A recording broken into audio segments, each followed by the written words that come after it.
एक गरीब लड़का पीएचडी किया हुआ, जिसकी थ्रू आउट मेरिट थी, +2 में भी टॉपर था, ग्रेजुएशन में भी टॉपर था, लेकिन सबॉर्डिनेट सिलेक्शन बोर्ड के जब एग्जाम आते थे उसमें कम नंबर आते थे, पास हो जाता था।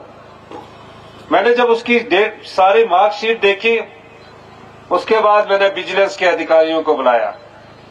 मैंने बोला कि ये भी एक पीएचडी करने वाला लड़का क्लर्क का टेस्ट पास नहीं कर सकता, और इसका साथी जिसने +2 की है वो सा टेस्ट पास कर रहा है।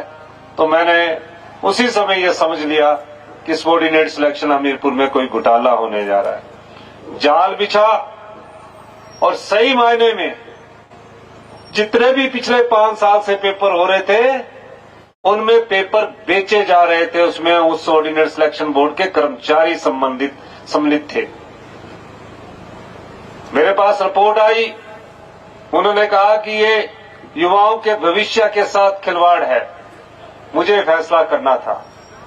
मैंने बोला कि ग्रामीण परिवेश का बच्चा या कोई भी युवा साथी वो मेरिट के आधार पर सिलेक्ट होना चाहिए, लेकिन ये जो पेपर बेचने का धंधा और पेपर लीक करने का धंधा, इसको बंद करने की जरूरत है। और मैंने उसी दिन संवैधानिक सबॉर्डिनेट सिलेक्शन बोर्ड था, उस भ्रष्टाचार के अड्डे को भंग किया और युवाओं को ये विश्वास दिलाया कि आने वाले समय में जो मेरिट पर होगा उसको रोजगार मिलेगा। और मुझे खुशी इस बात की है कि 4-10 दिन पहले ही उसमें राज्य चयन आयोग हमने का नया गठन किया, अब उसमें एग्जाम होने शुरू हो चुके हैं। भारतीय जनता पार्टी सोई रही। भारतीय जनता पार्टी के पूर्व मुख्यमंत्री जयराम ठाकुर जी आंखें बंद करके सोए रहे। उनके सामने कई ऐसे उदाहरण आए। पुलिस भर्ती उनके समय में हुई जिसमें पेपर लीक किया गया।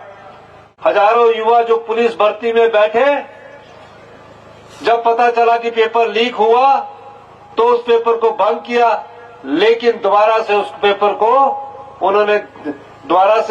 को लिखित में शुरुआत की और दोबारा से उस पुलिस भर्ती को किया, लेकिन कोई इंक्वायरी नहीं की। इसका मतलब वो लोग भ्रष्टाचार में शामिल थे। हमने इंक्वायरी भी की और भ्रष्टाचार पर लगाम भी लगाई। उसके बाद हमने कहा युवा इस प्रदेश की रीढ़ की हड्डी है, इन्हें रोजगार मिलना चाहिए। और पिछले 15 महीने में 6,500 हम टीजीटीआर, संस्कृत, जेबीटी सब बैच वाइज भर्तियां हमने शुरू कर दी है। और सबॉर्डिनेट सिलेक्शन बोर्ड के अलावा पब्लिक सर्विस कमीशन को भी बोल दिया गया है कि इनकी लिखित परीक्षा कीजिए।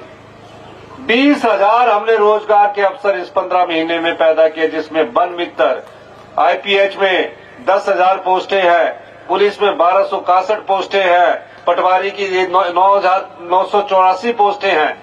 ये सब पोस्टें आपके युवा वर्ग के लिए हम निकालने जा रहे हैं। यही नहीं, भारतीय जनता पार्टी के लोग चीख चीख कर कह रहे थे गारंटियों को क्या होगा। बात सही थी, पैसे है नहीं, फिर भी हमने हिमाचल प्रदेश के 1,36,000 कर्मचारी जो एमपीए में थे, जिन्हें रिटायरमेंट के बाद सिर्फ 3500 रुपया पेंशन मिलनी थी, हमने उस व्यवस्था में परिवर्तन किया। और जो हमने वादा किया था अपनी पहली गारंटी में का, पहली ही कैबिनेट में 1,36,000 सरकारी कर्मचारियों को ओल्ड पेंशन स्कीम दी और उनका बुढ़ापा सुरक्षित किया। ये सरकार की कटिबद्धता होती है। उसके अलावा जब हमने पहला बजट प्रस्तुत किया, पहला बजट प्रस्तुत करते समय मेरे मन में सिर्फ यह विश्वास था कि हमारा जो कार्यकाल है और जो हमारा बजट है वो समाज के अंतिम व्यक्ति तक पहुंचे।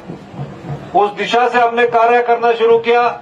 इसी बीच यहां भागल के अदानी ग्रुप ने भी यहां अपना सीमेंट प्लांट बंद कर दिया, अंबुजा वाले ने भी सीमेंट प्लांट बंद कर दिया। बहुत दबाव था हमारे पर, लेकिन हमने आपके अर्की के जो लैंड यूजर थे उनकी बात सुनी, जो ट्रक ऑपरेटर थे उनकी बात सुनी। सरकार उनके साथ कंधे से कंधा मिलाकर खड़े रही, लेकिन किसी धनवान के आगे नहीं झुकी। आम लोगों के आगे हम साथ कंधे से कंधा मिलाकर खड़े रहे। अभी ये चल ही रहा था कि इतिहास की सबसे बड़ी त्रासदी, इतने अत्यधिक बारिश हमारे जीवन काल में हमने पहले कभी नहीं देखी। तकरीबन 16,000 घरों को नुकसान पहुंचा, 4,000 घर पूरी तरह नष्ट हो गए। पूरे हिमाचल प्रदेश में तबाही का ऐसा मंजर था, जिस जगह भी मैं जाता था परिवार के परिवार बेघर हो गए। लोग रो रो के कहते थे, सब परिवार के सदस्यों ने मिलकर एक घर बनाया, रात को हम उस घर में सोए, अगले दिन वो घर हमें छोड़कर चला गया, पूरा का पूरा तबाह हो गया। तबाही का ऐसा मंजर, चाहे गांव थे चाहे शहर थे, बरसात ने ऐसा प्रलय भाया कि 16,000 परिवार सड़कों पर आ खड़े हुए गए। हमने टेम्परेरी तौर पर उनको तंबू मुहैया करवाए, लेकिन जब मैं तंबुओं के अंदर गया वो स्थिति मुझसे देखी नहीं गई। मैंने आके ही शाम को अधिकारियों की बैठक ली और कहा, जो ये लोग छोटे छोटे बच्चे हमारे तंबुओं के बीच रह रहे हैं, जिनके पास एक पक्का घर था, हर प्रकार का साजो सामान अपने पक्के घर में सजा कर रखा हुआ था, पानी उसे बह कर ले गया, आज वो तंबू में जिस हालत में रह रहे हैं। मैंने उसी समय फैसला किया कि इन परिवारों को अगर गांव में कोई मकान किराए पर लेना है तो 5,000 रुपया किराया सरकार देगी और 10,000 रुपया सरकार शहर में रहने वाले लोगों के लिए देगी। छोटे छोटे बच्चे जो 8वीं 9वीं क्लास में पढ़ते थे हमारे पास आए कि पिछले 10 दिन से हम स्कूल नहीं गए हैं। हमने उनके लिए एक्स्ट्रा क्लासेस का प्रावधान किया और उनको 31 मार्च 2024 तक उनको रहने का, खाने पीने की फ्री में व्यवस्था की। ऐसा हिंदुस्तान में करने वाला हिमाचल प्रदेश पहला प्रदेश बना।